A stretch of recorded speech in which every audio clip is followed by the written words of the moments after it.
My wife, female/29, cheated on me, male/32, and I hit her. This is a bit long, so please accept my apologies and gratitude to anybody who takes the time to read it. For obvious reasons, this is a throwaway account. My wife and I met in 2008 when we were both on vacation. We met in Madrid, and it was a fairly conventional first meeting. From across the bar, our gazes locked, and I approached her. That night, we ended up going home together. We agreed to stay in contact after spending the following 3 days having, drinking, and soaking up the sun. She returned home, I concluded my travels, and we started a year-long LDR before I moved in with her. During the LDR, she admitted to me that she had cheated on a prior boyfriend and felt horrible about it, but that his decision to leave her was extreme, and that infidelity wasn't necessarily a panacea, particularly since it was just a kiss. She was assessing my response and very definitely cheating, I realize now. This I can forgive and forget because LDR and it occurred a long time ago, but not what happened last week. I informed her at the time that it was a deal breaker, and that if I saw her flirting with another guy, I'd drop her. In a relationship, there are two absolute no-nos: violence and adultery. We married a year after I relocated, and she became pregnant again a year later. I was ecstatic. She appeared distant, unhappy, and concerned for the first 2 months after learning, and then after I pressed and prodded, she broke down and said she had a one-night stand around the time of conception, and that the child may not be mine. I was on a plane home 2 days later and hadn't spoken to her for a month. I ignored all of her texts and phone calls at first, but ultimately I gave in and we chatted. She stated she was going to get an in utero paternity test and that if the baby wasn't mine she would abort it, but she wanted me to come back first. I returned and she received the exam. I was there when she received the findings. It's not my fault. I informed her that if she didn't schedule the appointment that day, I was going to see a divorce lawyer as soon as I got out of the hospital. She arranged for the appointment to be held a week later. On the day of the appointment, I drove her and held her hand, since an abortion is a horrific experience for a woman under any conditions. In the vehicle, she sobbed and begged me to wait, change my mind, try to make it work, anything except go through with it, and I looked her dead in the eyes and told her I couldn't. It's your body and your life. So do whatever you want, but I will not raise another man's kid. That kid will be the physical incarnation of your treachery and a constant reminder of what you did. That is something I will not do. Divorce or abortion. Details should be edited. I want a divorce. I filed for divorce as soon as she hesitated. I never gave up trying to persuade her. I counseled against having an abortion. She didn't want to retain the child while losing the marriage. She wanted both. She told me straight out that she would abort if I left her, and she even told me before I flew back that even if the baby was mine and I divorced her, she would have an abortion. She specifically wanted to retain the kid and have me raise it with her, and unless I remained, she was going to have the abortion anyway. That wasn't going to happen. She asked whether I would give her another opportunity if she had it. Yes, I said. My wife was my everything. Sue me, sue me. I'm not sad I declined to play daddy to her illegitimate offspring. She obtained the abortion. There were issues, and she was forced to stay in bed for a month. She was short with me for a bit after that. Cold and unappealing. We had lost our spark. I tried, but she did not.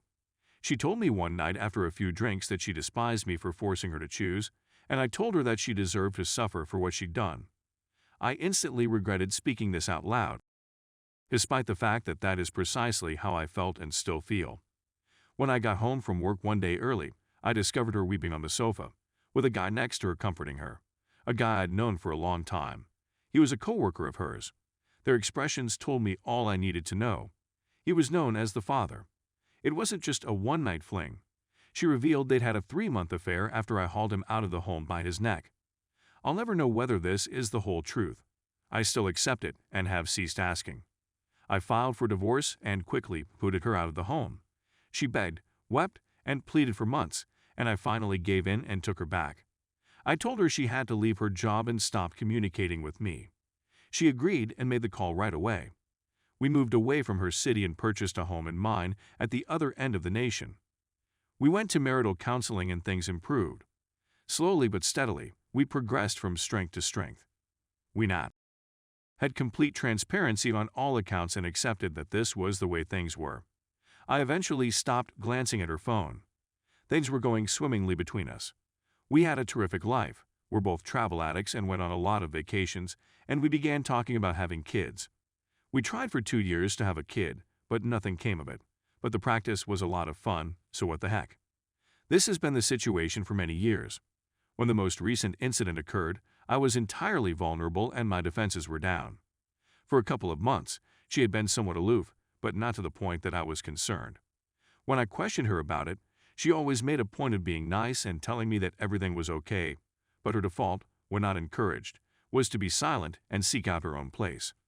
I remained at home one night while she went out drinking with her pals. I was awakened at 4 a.m. by the sound of her voice below.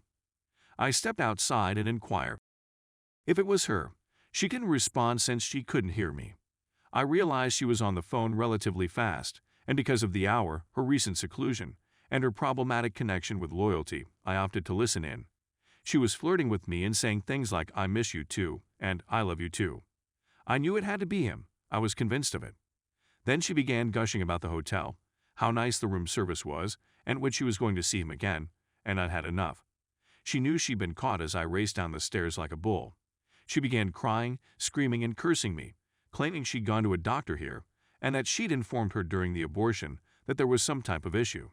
She was inebriated, slurring her words and weeping, but somewhere in the minutiae of terms like tears, scar tissue, and permanent, I got out of her that her uterus had been injured, and it was doubtful she would ever be able to carry a kid to term.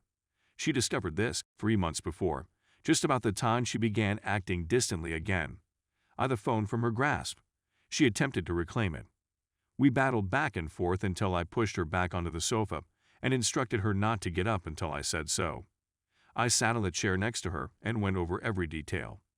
He sent a half-dozen text messages, asking when she was going to leave the bar, how much fun they'd had, and how much he missed her voice. Obviously, all of the earlier texts had been removed, but she hadn't yet deleted the ones from that night. She looked at me with daggers in her eyes as I read the notes aloud. I repeatedly begged her to explain herself, and she ultimately leapt up and began shouting again. She yelled that she'd taken the day off work and plunged to meet him halfway, and that they'd all day at a motel. She cried that when she heard the doctor's news, she regarded me as an adversary and him as an ally. She yelled at me, "I'm not sorry," and claimed that I had wrecked her life. I shouted back that I was delighted she had the abortion, and that if I could murder him and take it away from her as well, I would. She smacked me in the face, and I retaliated by slapping her. Hard. It was open-handed, but considerably harder than she had struck me. She sat back down on the sofa, surprised and in amazement, as she clutched her face and sobbed. When she grabbed for her phone, I took it from her grasp before tossing it and shattering it against the wall. I walked upstairs to my room and paced back and forth, while she sat below weeping, and we remained there till dawn. She was sound sleeping when I walked downstairs. I jolted her up and instructed her to take a shower and get out, that I'd already spoken with my lawyer to file for divorce, and that she wouldn't be remaining in the home while I was gone. She cried and pleaded with me not to go forward with it. She pretended to be intoxicated, but didn't mean it. She said she made up the tale of meeting him to upset me and that I was her one and only and so on. She apologized for punching me and refused an apology for my hitting her back, claiming she deserved it. I agreed she deserved it and told her it was a good thing she wasn't expecting an apology because she was about to receive one. That was a week ago. She moved back home with her parents this week. She contacts me on a daily basis. 10 times every day she sends long, tearful text messages that I don't read or respond to since my lawyer says I can't contact her unless I go via him. I'm proceeding with the divorce. FML. Edit.